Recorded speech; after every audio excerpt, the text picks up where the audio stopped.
Aux États-Unis, le secrétaire à la défense écarte, limoge ou pousse à la démission une dizaine de hauts gradés. Aucun média occidental n'en parle. La purge s'étend à plusieurs branches, de l'armée à d'autres services. On parle pourtant d'officiers chevronnés, passés par l'Irak et l'Afghanistan. Le Pentagone ne donne aucune raison officielle pour ces départs. D'autres parlent de généraux fidèles à Joe Biden, mais ces limogeages pointent vers des désaccords profonds sur la conduite de la guerre contre l'Iran. Des généraux expérimentés, comme ceux ayant servi en Irak et en Afghanistan, auraient averti que les plans du secrétaire à la défense et Donald Trump étaient irréalisables, désastreux ou trop coûteux en vies humaines et en ressources. Randy George, en particulier, est soupçonné d'avoir exprimé des réserves sur une opération au sol massive ou sur la stratégie globale d'escalade rapide.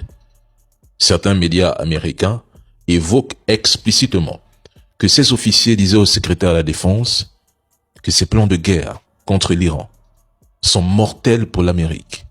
Il y aurait eu un refus d'alignement total sur la vision de Trump. Au résultat, on se retrouve dans un scénario où le secrétaire à la défense cherche à installer des officiers qui partagent pleinement sa ligne agressive sans aucune stratégie ni vision.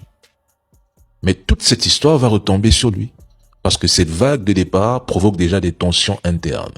On écoute. Oui, absolument. L'armée régulière iranienne vient de publier un communiqué pour revendiquer avoir abattu un second avion, un avion A-10 dans la région du détroit d'Ormuz. Alors si cela est confirmé effectivement par la partie américaine, ça serait un second succès aujourd'hui, puisque l'armée régulière iranienne affirme que ce second avion A-10 dont on connaissait l'information, le crash, l'information du crash avait été donnée par le New York Times, a été abattu par les systèmes de défense de l'Iran. Trump dit ils n'ont plus rien, ils ne peuvent plus se battre, et dans la journée il y a 5 salves de missiles sur Tel Aviv ou sur le centre d'Israël. Un avion américain frappé avec un missile, un AWACS à je sais pas combien de centaines de millions de dollars sur une base saoudienne. Aujourd'hui cette course poursuite pour un pilote peut-être traqué sur le territoire, ce sont des cartes que l'Iran tient en main en disant à Donald Trump vous pouvez tenir tous les discours que vous voulez à Maison Blanche en disant qu'on est perdu, on n'a pas perdu. Un hélicoptère américain a été touché lors d'une opération de sauvetage d'un pilote de chasse et l'équipage de l'hélicoptère a été blessé.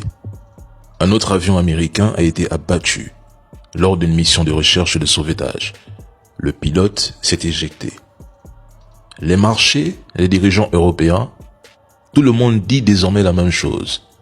Cela fait 32 jours que Trump répète son discours de victoire et 32 jours que les faits démontrent qu'il ne contrôle rien. Il détruit un pont, publie l'image et jubile avec ses trolls. Mais depuis quand la destruction d'un pont signe la victoire? Il affirme que l'Iran n'a plus les moyens de menacer ses avions. Mais dans le même temps, la défense aérienne iranienne abat plusieurs appareils en une seule journée. Il proclame la victoire, mais ce sont ses propres soldats qui se retrouvent à se cacher en Iran pour éviter d'être capturés. L'idée d'avoir réussi un changement de régime est démentie par le remplacement d'un Khamenei par un Khamenei. La plupart des hauts échelons politiques restent intacts, tandis que le pouvoir s'est tourné vers des personnalités militaires plus radicales. À un moment donné, qui croit encore Donald Trump?